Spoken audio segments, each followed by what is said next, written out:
안녕하십니까?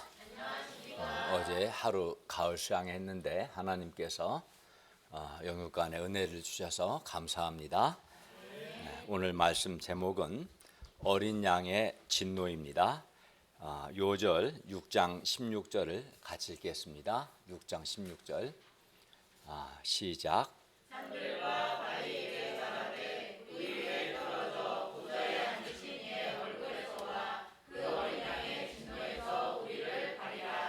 기도하겠습니다.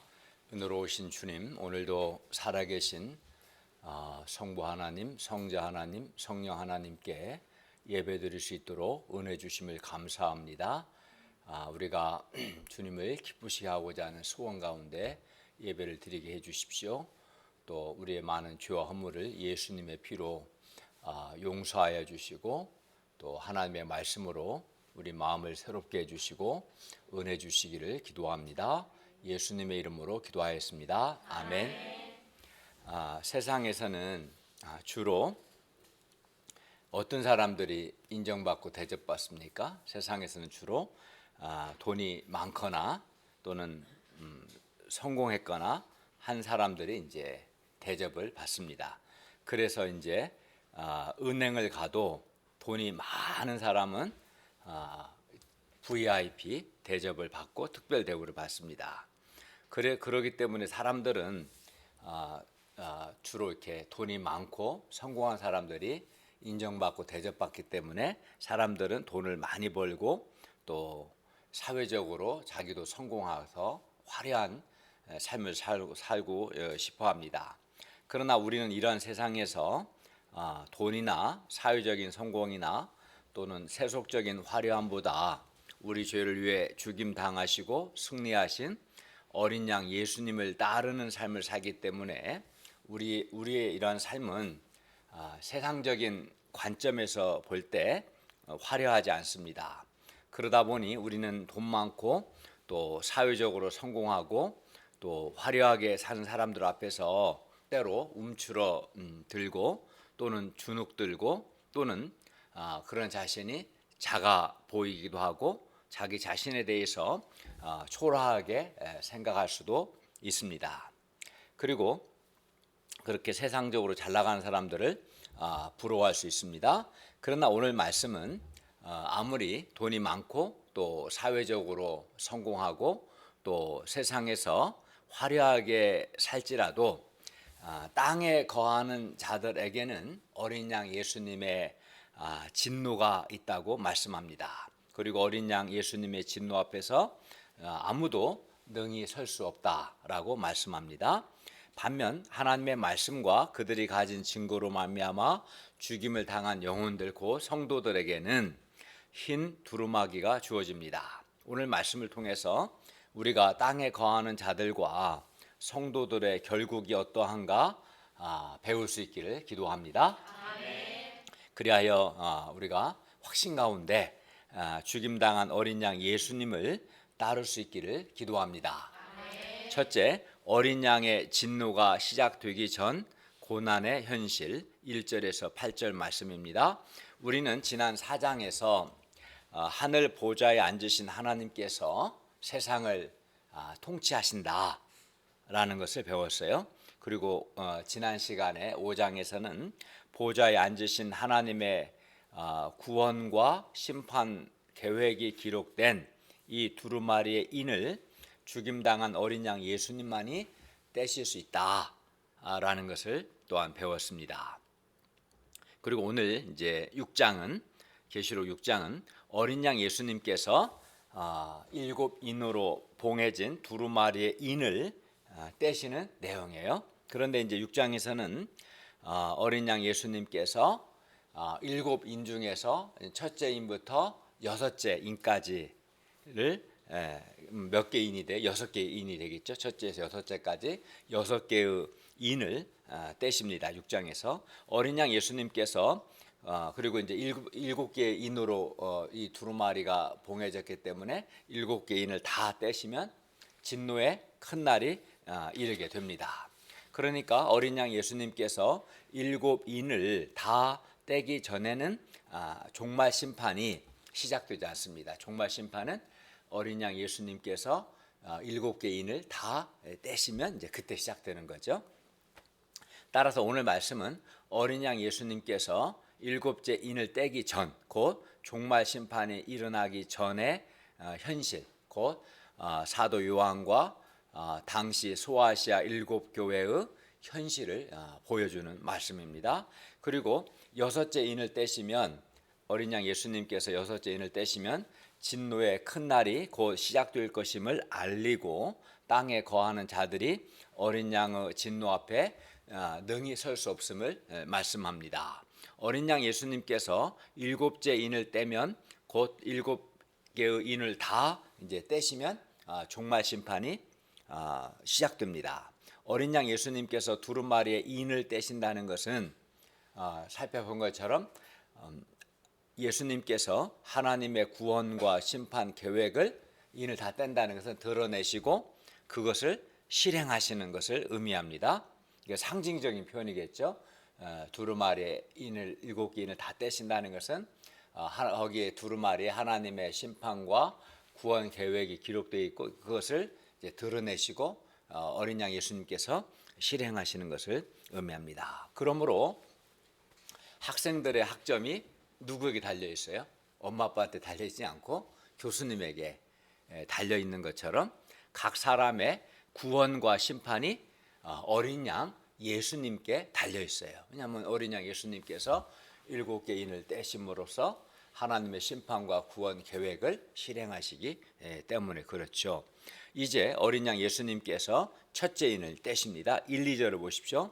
어린 양 예수님께서 7인 중에 하나를 떼시자, 첫 번째 인이겠죠. 네 생물 중 보좌의 주위에 뭐가 있었어요? 네 생물이 있고 또 24장로가 있었는데 보좌 주위에 있는 네 생물 중 하나가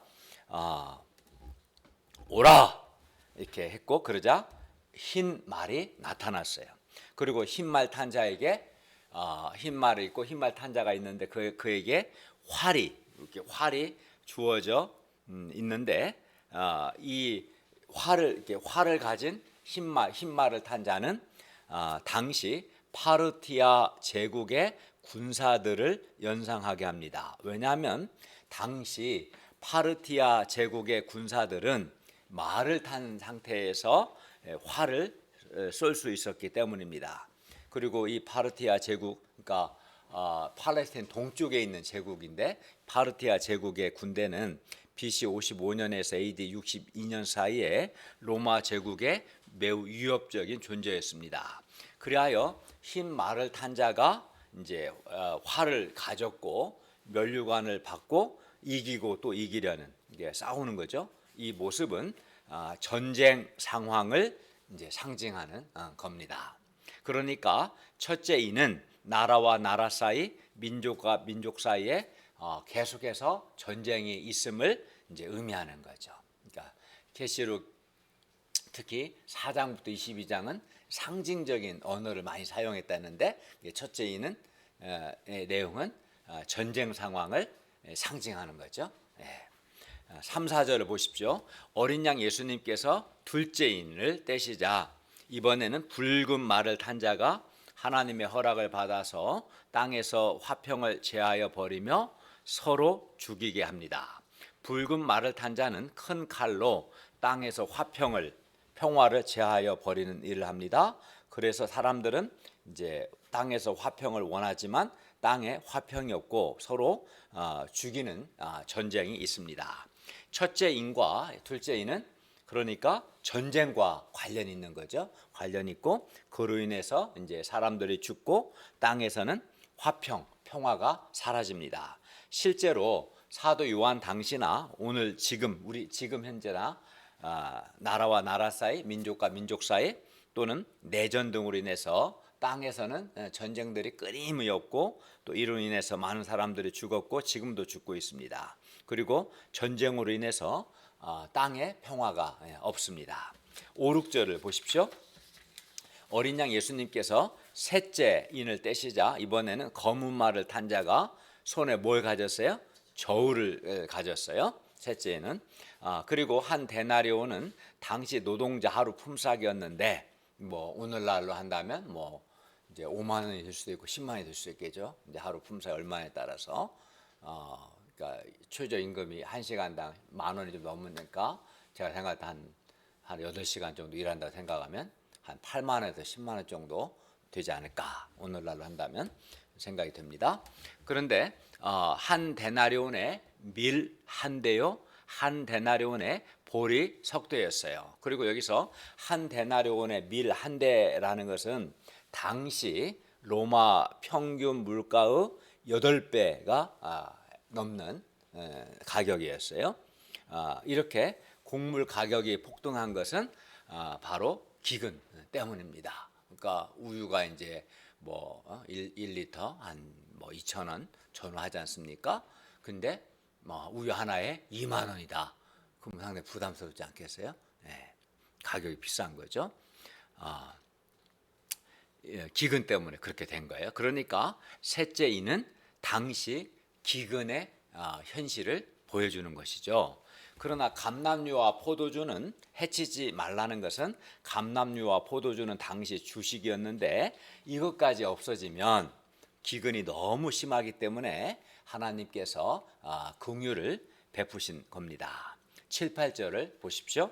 어린 양 예수님께서 이제 네 번째 인을 떼시자 청황색 말을 탄 자가 나왔는데 그의 이름은 사망이니 음부가 그 뒤를 따랐습니다.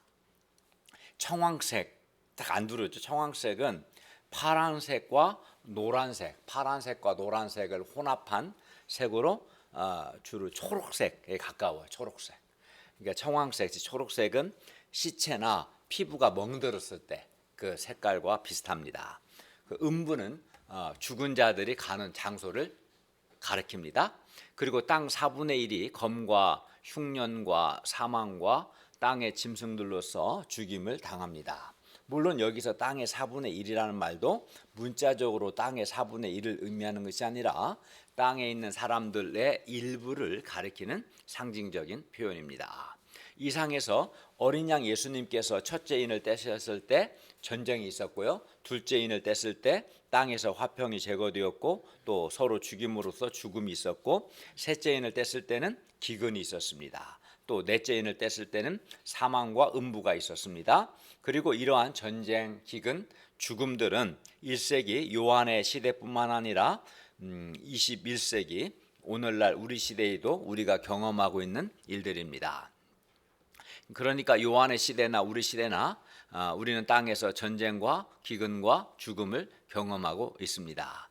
그리고 이 전쟁과 기근 외에도 이것뿐만, 당시에는 이제 주로 전쟁이 이제 가장 큰 고난이었겠죠. 전쟁, 기근이 아마 대표적인 고난이었을 겁니다. 그러나 오늘 우리 시대는 어떻습니까? 이 외에도 우리는 지난 2년 가까이 코로나19로 인한 여러 가지 그 고난들을 경험하고 있습니다. 그러나 우리가 4장에서 배운 것처럼 보좌 위에 앉으신 하나님께서 세상을 통치하시기 때문에 우리가 고난의 현실 앞에서 염려하거나 두려워하기보다 보좌 위에 앉으신 하나님을 우리가 바라보고, 그죠? 이 하나님을 바라보고 겸손하게 하나님을 의지하고 하나님의 도움을 받을 수 있기를 기도합니다. 지금까지 우리는 이제 첫째 인에서 넷째 인까지를 봤고, 당시 현실을, 진노의 큰 날이 이르기 전에 현실을 살펴봤어요. 둘째, 어린 양 예수님은 성도들의 피를 갚아주십니다. 9절에서 11절 말씀입니다. 9절을 보십시오. 어린 양 예수님께서 다섯째 인을 떼실 때 요한이 보니 하나님의 말씀과 그들이 가진 증거로 말미암아 죽임을 당한 영혼들이 제단 아래에 있었습니다. 그들은 땅에 있을 때, 살아 있을 때 하나님의 말씀대로 살고자 했었고 어린 양 예수님을 증거했습니다. 그리고 그로 인해서 이제 죽임을 당한 것이죠. 여기서 하나님의 말씀과 그들이 가진 증거, 예수님을 증거한 건데, 이로 말미암아 죽임을 당한 영혼들은 성도들을 가리키는 표현입니다. 모든 성도들이 다 이제 순교한 것은 아니죠. 모든 성도가 다 순교하지 않죠. 뭐 병들어 죽기도 하고 사고로 죽기도 하고 그런 거지 다 순교하는 것은 아니지만 요한계시록은 이들 모두를 성도들 모두를 순교자로 표현합니다. 그리고 하나님의 말씀과 그들이 가진 증거로 말미암아 죽임을 당한 영혼들 곧 성도들은 땅에 있을 때 살아 있을 때 하나님의 말씀대로 살고 예수님을 증거하기 위해서 이제 많은 고난을 받았어요. 그래서 이제 순교자로 표현한 거예요. 왜냐하면 말씀대로 살고 또 예수님을 증거하는 삶을 사는 데는 많은 고난이 있거든요. 그래서 주님은 이들을 이제 순교자로 표현했던 겁니다. 어떤 사람은 이제 목베임을 당해 죽었고 어떤 사람은 또 다른 형태의 고난을 땅에 있을 때 받았습니다. 그리고 그들의 땅에 있을 때는 그들의 죽음과 그들의 고난은 헛된 것처럼 보였습니다. 그러나 사도 요한이 하늘 성전에 올라와서 보니 놀랍게도 그들의 죽음은 결코 헛되지 않았습니다. 살아있을 때 땅에서 예수님을 증거한 그들의 희생적인 삶과 죽음은 하나님께 드려진 가장 아름다운 산 제사요 삶이었던 거예요. 그래서 제단 아래에서 이제 순교자들이 기도한다. 제단 아래에서 기도했다. 그 제단이라는 것은 하나님께 자신을 바친 것을 의미하거든요. 그러니까 그들이 이 땅에서 말씀대로 살고자 애쓰고 예수님을 증거하기 위해서 많은 고난을 받았던 그 삶이 하나님께 바쳐진 희생적인 그런 제물이었다. 아름다운 삶이었다라는 것을 의미해요. 그리고 이들이 이제 큰 소리로 외칩니다. 기도합니다. 10절을 보십시오. 거룩하고 참되신 대주제여, 땅에 거하는 자들을 심판하여 우리 피를 갚아주지 아니하시기를 어느 때까지 하시려 하나이까. 요한계시록에서 땅에 거하는 자들이라는 표현이 많이 나와요. 3장 10절, 6장 10절, 8장 13절, 11장 10절, 13장 8절, 12절, 14절, 17장 2절, 8절 한 10번 정도 나와요. 그리고 땅에 거하는 자들은 그냥 땅에 그냥 문자적으로 땅에 사는 사람들을 가리키는 게 아니라 요한계시록에서 땅에 거하는 자들은 사탄에게 속한 자들을 가리키는 전문 용어입니다. 성도들은 땅에 거하는 자들을 심판하여 그들의 피를 갚아달라고 기도했습니다. 그러니까 하나님께서 땅에 거하는 자들을 심판하여 하나님께서 공의를 행해달라고 기도한 것이죠. 그들은 주님께서 부활하시고 승천하신 지 60년이 지났는데 그러니까 요한계시를 기록할 당시는 한 AD 95년경이고 예수님께서 부활하신 건 한 AD 한 30년경이니까요. 60년이 이미 더 지났는데 언제까지 더 기다려야 하는가 묻는 거예요. 우리가 언제까지 기다려야 합니까? 땅에 거하는 자들을 주께서 심판하여 우리의 피를 갚아주시고 공의를 행하실 날을 우리가 얼마나 더 참아야 합니까? 이렇게 물은 거죠. 이에 대해서 주님은 뭐라고 말씀합니까? 11절을 다 같이 읽겠습니다. 11절 시작.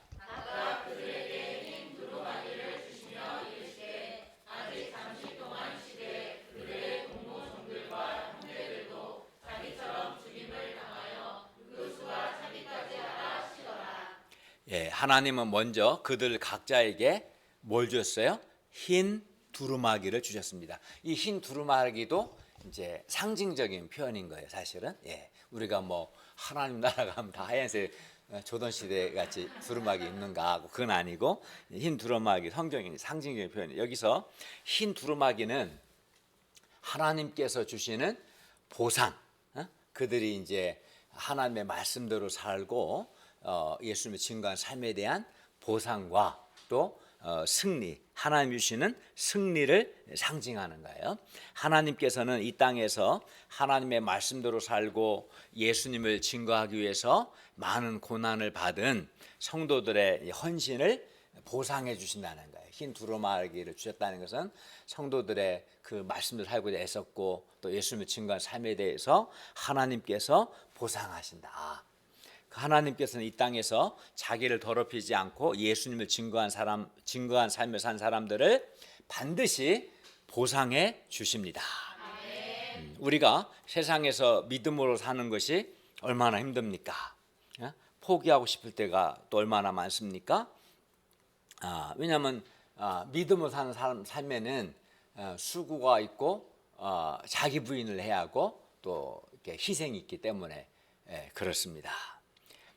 나름 희생한다고 했는데도 불구하고 눈에 보이는 열매가 자기 기대에 미치지 않을 때 힘이 빠지기도 하고 낙심이 되기도 하고 또 피곤한 생각이 들기도 하고 또 지치기도 합니다.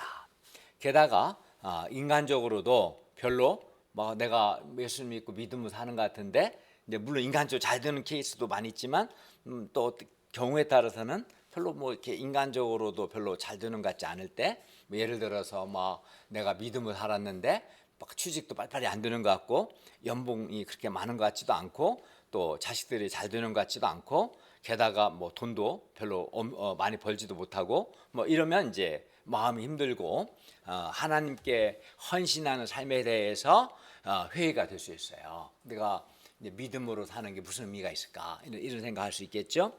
하지만 주님께서는 하나님의 말씀을 지키고 어린 양 예수님을 증거한 삶을 산 우리에게 반드시 상을 주십니다. 이게 중요하죠. 비록 이 땅에서는 상이 없을 수 있어요. 그렇지만 하나님 나라에서는 반드시 상이 있습니다. 수많은 믿음의 선배들이 하나님이 주시는 이 상을 바라보았기 때문에 믿음의 길을 갈 수 있었어요. 하나님이 주시는 보상을 바라봤기 때문에 이 땅에서 헌신을 마다하지 않았습니다. 그리고 그들의 그런 헌신 때문에 우리도 복음의 말씀을 듣고 이렇게 하나님을 예배할 수 있게 된 겁니다. 우리가 오늘 중앙대와 숙대 캠퍼스에서 제자들을 세우는 일에 헌신하는 것도 하나님께서 주시는 상을 바라보기 때문입니다. 이렇게 예수 믿는 자들에게는 하나님께서 뭘 주셔서 흰 두루마기로 상징 표현되는 보상과 승리가 있는 거죠. 그러면 땅에 거하는 자들, 요한계시록 땅에 거하는 자들은 예수님 믿지 않고 사탄에게 속한 사람들을 가리키는 이제 전문적인 용어인데요. 그럼 땅에 거하는 자들은 어떻게 될까요? 땅에 거하는 자들에게는 반드시 하나님의 심판이 있습니다. 상 있는 게 아니라 심판이 있어요. 그러면 하나님께서 땅에 거하는 자들을 언제 심판할까요? 11절 하반절 보십시오. 아직 잠시 동안 쉬되 그들의 동무 종들과 형제들도 자기처럼 죽임을 당하여 그 수가 차기까지 하라. 순교자들의 수가 차기까지입니다. 이 말씀을 종말 심판이 시작되기 전까지 죽어야 할 순교자의 수를 하나님께서 미리 정해 놓으셨다는 뜻으로 이해할 수도 있지만 그보다는 성도들이 죽임당한 어린 양 예수님을 따라 그들도 하나님의 때가 될 때까지 죽임을 당한 어린 양의 방식으로 살아야 한다라고 이해할 수 있어요. 그리고 성도의 죽임당함은 패배가 아니라 승리의 방법입니다. 왜냐하면 예수님께서 죽임당하는 방식으로 승리하셨기 때문에 예수님을 따르는 자들도 죽임당하는 방식으로 승리하는 것이죠. 그러므로 우리는 십자가에서 죽임당함으로써 사탄의 권세를 무너뜨리신 예수 그리스도를 본받아 자기를 부인하고 자기 십자가를 지고 예수 그리스도의 남은 고난을 채워 나가야 합니다. 그러니까 올바른 신앙생활, 성숙한 신자는 자기를 부인합니다. 자기 하고 싶은 걸 다 하는 게 아니라 자기를 꺾고 자기를 부인하고 자기에게 주신 사명의 십자가를 지고 또 예수 그리스도의 남은 고난을 자신에게 채우는 삶을 삽니다. 우리는 예수님께서 재림하실 때까지 어린 양 예수님을 본받아 고난과 죽음을 각오하고 예수님처럼 충성된 증인으로 살아야 합니다. 어쨌든 아직은 일곱째 인을 떼기 전이니까 진노의 큰 날, 예수 그리스도의 재림의 날이 이르지 않았습니다. 진노의 큰 날이 이르지 않았기 때문에 어떻게 합니까? 신자들은 진노의 큰 날 이르기 전까지는 조금 더 참아야 돼요. 그래서 주님께서도 잠시 동안 쉬라, 좀 더 기다려야 한다 말씀한 거죠. 조금 더 참아야 돼요. 그러니까 진노의 큰 날 이르기 전까지는 조금 더 고난을 당해야 돼. 신자들이 조금 더 헌신해야 돼요. 그러면 하나님께서는 왜 조금 더 참으십니까? 왜냐하면 몇 사람이라도 더 구원하기 위해서입니다. 만일 하나님께서 지금 기준으로 20년 전에 심판하셨다면, 20년 전에 예수께서 다시 오셨다면 어떻게 될까요? 아마 우리 중 몇 사람은 구원받지 못했을 겁니다. 20년 전에 예수 믿은 사람은 다 심판받겠죠. 그죠? 예. 하나님께서 조금 더 참으셨기 때문에 진노에서 구원으로 옮겨진 사람들이 얼마나 많습니까? 우리는 여기서 하나님의 긍휼의 마음을 배울 수 있습니다. 하나님께서 6절에서 감람류와 포도주는 해치지 말라 하신 것도 하나님의 긍휼 때문이며, 8절에서 다 죽게 하시지 않고 4분의 1만 죽게 하신 것도 하나님의 긍휼 때문입니다. 11절에서 죽임을 당한 영혼들, 곧 성도들에게 아직 잠시 동안 쉬라고 말씀하신 것도 하나님의 긍휼 때문입니다. 그러므로 우리는 하나님의 심판이 지연되는 것에 대해서 힘들어하기보다 우리도 하나님의 긍휼의 마음을 가져야 합니다. 그리고 진노의 큰 날, 곧 예수님의 재림의 날이 이르기까지 죽임당한 어린 양 예수님의 방식으로 예수님을 증거하는 신실한 증인의 삶을 살아야 합니다. 그렇게 우리가 살아야 하나님의 긍휼의 마음을 품고 조금 더 참으면서 예수님을 전하는 증인의 삶을 우리가 살아야 우리의 가족들, 예수 믿지 않는 불신 가족들이나 또 친구들, 또 양들이 구원받을 기회가 주어질 겁니다. 이렇게 하나님은 한 사람이라도 더 구원하기 위해서 이제 심판을 지연하고 계십니다. 그래서 이제 죽임당한 성도들에게 잠시 쉬라 이렇게 말씀한 거죠. 그러나 우리가 분명히 알아야 할 것은 심판이 지연되는 것이, 심판의 지연이 심판이 없음을 의미하는 것은 결코 아닙니다. 심판이 좀 더 지연된다고 해서 심판이 없는 것은 아니죠. 때가 되면 진노의 큰 날이 있습니다. 즉 하나님의 심판은 반드시 있습니다. 그리고 그때 하나님께서 예수님을 증거하다가 고난받고 죽임당한 사람들의 피를 갚아 주십니다. 셋째, 진노의 큰 날이 반드시 이릅니다. 12절에서 17절 말씀입니다. 12절에서 14절을 보십시오. 요한이 보니 어린 양 예수님께서 여섯째 인을 떼실 때, 우리가 지금까지 다섯째 인을 떼는 것까지 배웠어요. 6장에는 7개 인 중에서 6개 인을 떼시죠. 7개, 7번째 인까지 다 떼야 진노가 시작되는 건데, 이제 6째 인을 봅시다. 요한이 보니 어린 양 예수님께서 6째 인을 떼실 때 뭐가 돼요? 큰 지진이 나며 해가 검은 털로 짠 상복같이 해가 검어지고 달은 온통 피같이 되며 하늘의 별들이 무화과나무가 대풍에 흔들려 설레은 열매가 떨어지듯이 하늘의 별들이 땅에 떨어지고 하늘은 두루마리가 말리는 것 같이 떠나가고 각 산과 섬이 제자리에서 옮겨졌습니다. 그러니까 큰 지진이 나고 해가 검어지고 달이 피같이 되고 하늘의 별들이 땅에 떨어지는 이러한 현상들은 상상해보면 엄청난 거죠. 이러한 현상들은 자연재앙, 즉 종말 심판 자체라기보다는, 왜냐하면 7개 인을 지금 떼기 전이니까 그 전에 아직 종말이 시작되진 않거든요. 진노가 시작되진 않거든요.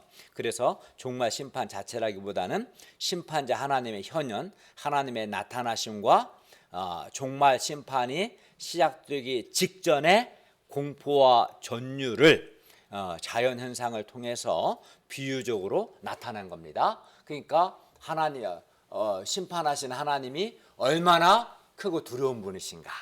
또 하나님 7째 인을 이제 떼게 되면 종말 심판이 시작되는 건데 그 종말 심판이 얼마나 무서운가를 이제 이런 자연 현상을 통해서 미리 보여주는 역할을 한 거죠.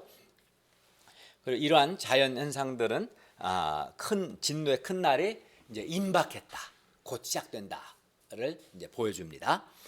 진노의 큰 날은 하나님의 최후 심판의 날입니다. 사람들은 뭐 죽으면 다 끝이다, 심판 같은 게 뭐가 있냐, 이렇게 심판은 없다 이렇게 말합니다. 아니, 심판이 없기를 바라겠죠. 심판이 있으면 안 되니까.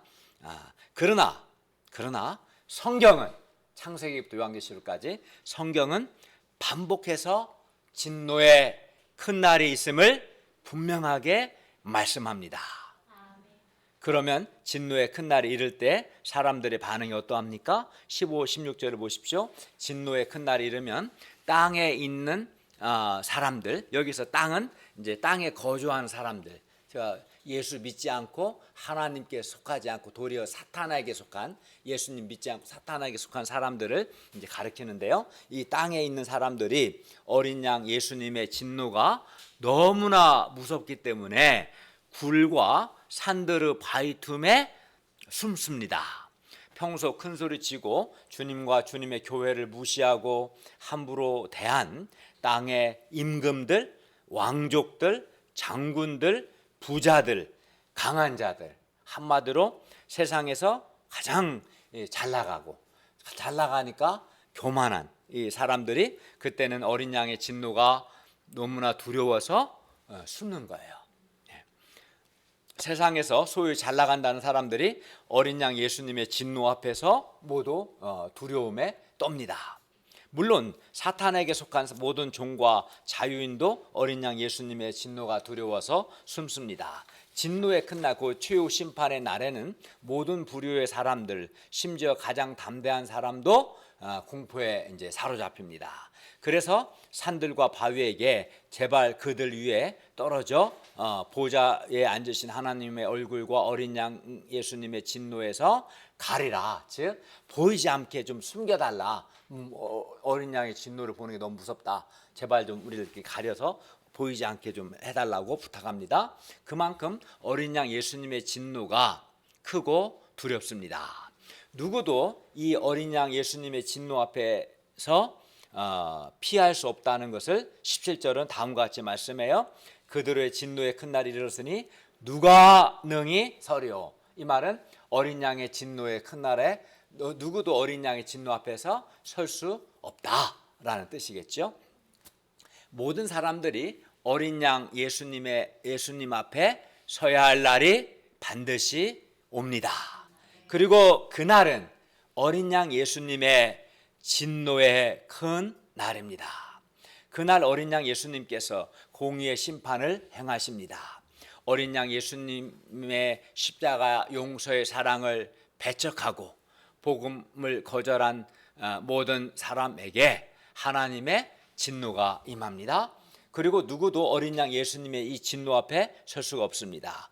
그때는 어린 양 예수님의 진노의 큰 날에는 권력과 또 돈과 세상의 화려함과 또는 좋은 세상에서 좋은 인간 조건들이 어린 양 예수님의 진노 앞에서는 아무 소용없습니다. 그래서 15절을 보면 땅의 임금들, 왕족들, 장군들, 부자들, 강한 자들도 어린 양의 진노가 너무나 무서워 제발 보좌에 앉으신 이 얼굴과 어린 양의 진노에서 가려달라고 부탁한 것이죠. 그러나 그들은 결국 장차 불못에 던져져서 영원토록 밤낮으로 고통하게 될 겁니다. 땅에 거주하는 자들은. 부자들, 강한 자들은 여러분이 경험하듯이 대체로 하나님 앞에서 교만합니다. 그래서 이제 부자가 천국 가기가 낙타가 바늘길 통과하는 것만큼 거의 불가능에 가까울 만큼 어렵다라고 말씀하는 거예요. 이 사람이 이제 부자가 되고 강한 자가 되고 잘 나가게 되면 하나님 앞에서 교만하기 쉬워요. 그리고 교만해서 주님을 거부하고 또는 복음 전하는 사람들을 배척하는 경향이 있어요. 부자들과 강한 자들은 평소 자신들의 부와 강함과 또는 좋은 인간 조건을 자랑하며 삽니다. 그러나 진노의 큰 날이 이르면 그들의 부와 강함과 또는 좋은 인간 조건이 어린 양의 진노 앞에서는 아무 소용이 없어요. 그들의 많은 재산도 아무 소용없고요. 그들의 화려한 인간 조건도 어린 양의 진노 앞에서는 아무 소용없는 거예요. 그들이 높은 연봉을 받고 또 사회적으로 높은 지위가 있고 또는 고급 아파트에 살고 또는 화려하게 사는 것이 어린 양 예수님의 진노 앞에서는 아무 소용이 없습니다.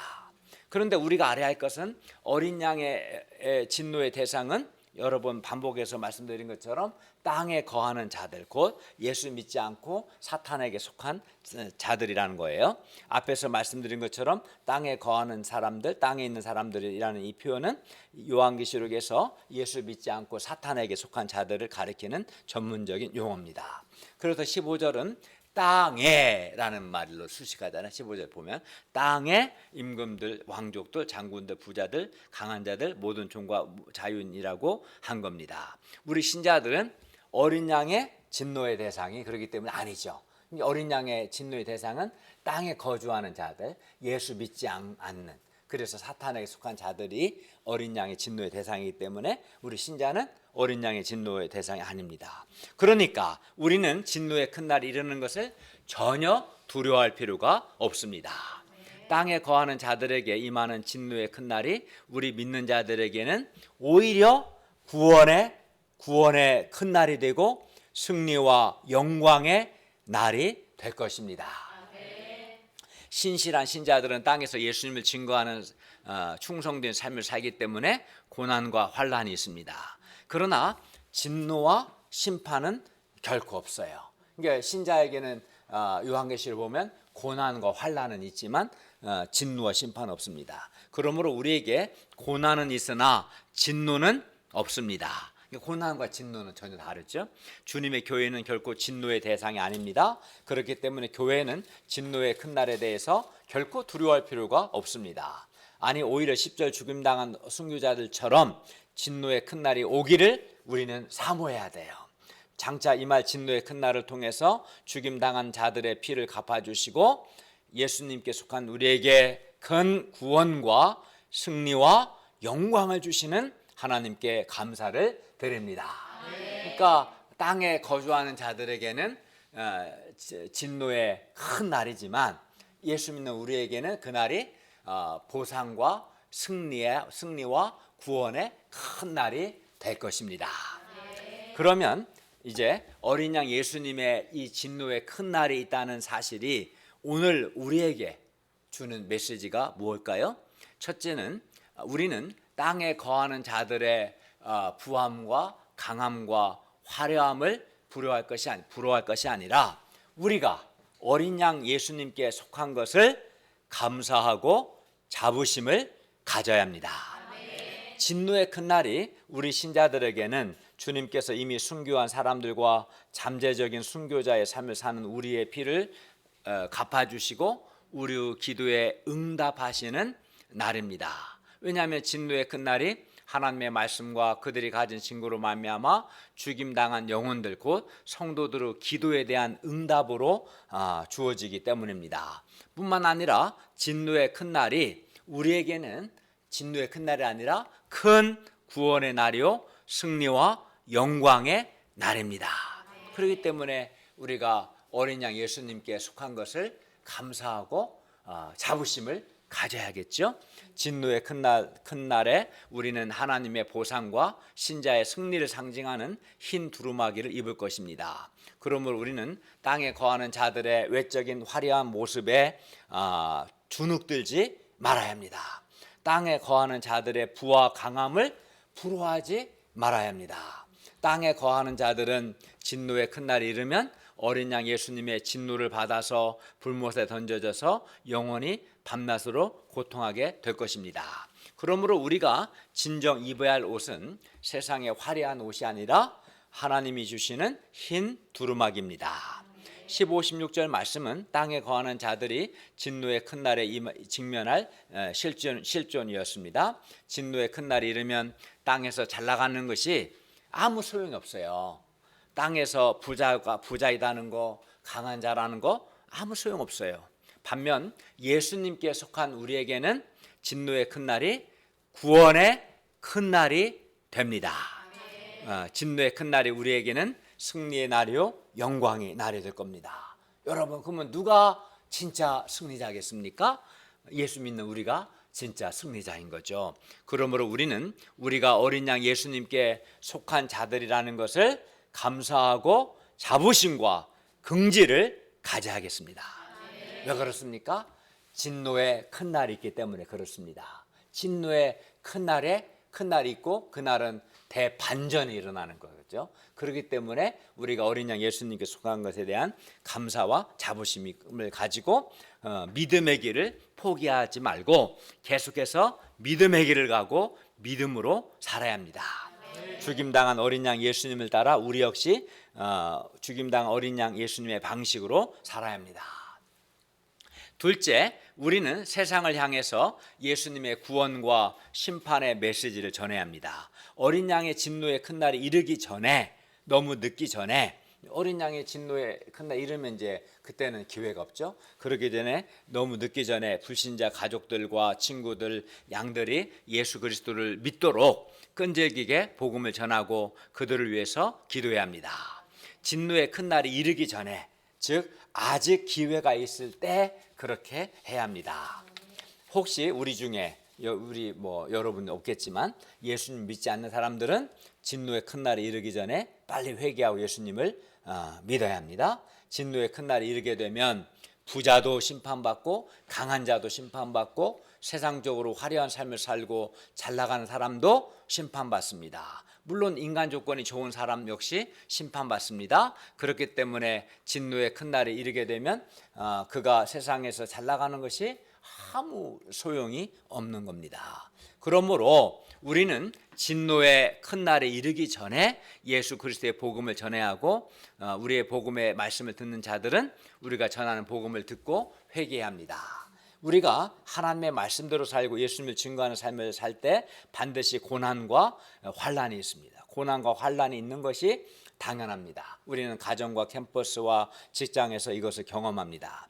그러나 우리에게 비록 고난과 환난이 있지만 진노, 또 요한계시록 보면 진노란 단어, 재앙, 화, 심판, 하나님의 분노가 이제 이게 심판을 가리키는 표현인데요. 이러한 것들이 없다는 것이 얼마나 감사합니까? 진노의 큰 날이 우리에게는 구원의 큰 날, 승리의 날, 영광의 날인 것이 얼마나 감사합니까? 그리고 우리의 고난을 통해서 예수님이 증거되고 그 결과 몇 사람이라도 더 구원받을 수 있다면 그것 또한 얼마나 감사합니까? 뿐만 아니라 우리의 고난에 대해서 주님께서 반드시 보상해 주십니다. 그러므로 우리가 진노의 큰 날이 있다는 것과 진노의 큰 날이 이르기 전에 예수님을 증거하는 충성된 증인의 삶을 살 수 있기를 기도합니다. 결론입니다. 성경은 아주 분명하게 진노의 큰 날이 있다, 진노의 큰 날이 이른다 라고 말씀합니다. 그리고 진노의 큰 날이 믿지 않는 자들, 곧 사탄에게 속한 자들에게는 심판의 날이지만 예수님께 속한 우리에게는 구원의 큰 날이고 승리와 영광의 날인 것을 감사합니다. 그러므로 우리가 세상의 부자들, 강한 자들, 잘 나가는 자들을 부러워하지 말고 우리가 예수님께 속한 자들이라는 것에 대해서 자부심을 갖고 감사하며 살기를 바랍니다. 진노의 큰 날에는 심판과 구원의 기준이 그가 예수님을 믿고 예수님께 속한 자냐, 아니면 예수님 믿지 않고 땅에 거주하는 땅에 속한 자냐, 이것이 심판과 구원의 기준인 거예요. 그가 뭐 연봉이 얼마냐, 돈이 얼마나 많냐, 세상에서 얼마나 성공했냐, 이게 기준이 아니라 진노의 큰 날이 있고 진노의 큰 날이 이르게 되면 그때는 이 사람이 예수님 믿고 예수님께 속한 자냐, 아니면 예수님을 믿지 않고 사탄에게 속한 자냐가 기준이기 때문에 우리가 예수님께 속한 자라는 것을 감사하고 자부심을 갖기를 바랍니다. 그리고 우리가 세속적으로 화려한 옷보다 세상에서 화려한 옷 입고 진노의 큰 날에 멸망할 것이 아니라 하나님이 주시는 흰 두루마기를 사모할 수 있기를 바랍니다. 무엇보다 진노의 큰 날이 이르기 전에 사람들에게 진노의 큰 날이 있다는 것을 전하고 또 그들에게 신실하고 충성스럽게 예수님을 전할 수 있기를 기도합니다. 기도하겠습니다. 은혜로우신 주님, 오늘 말씀을 통해서 우리에게 진노의 큰 날이 있음을 가르쳐 주셔서 감사합니다. 또 우리가 그때 예수 믿지 않는 땅에 사탄에게 속한 땅에 거주하는 자들에게는 진노의 큰 날이지만 예수님 믿는 우리에게는 구원의 큰 날이요 승리와 영광의 큰 날인 것을 감사합니다. 우리가 예수님께 속한 것에 대한 감사와 자부심을 가지고 또 사람들에게 진노의 큰 날이 있음과 예수님을 증거하는 삶을 살 수 있도록 도와주십시오. 예수님의 이름으로 기도하였습니다. 아멘.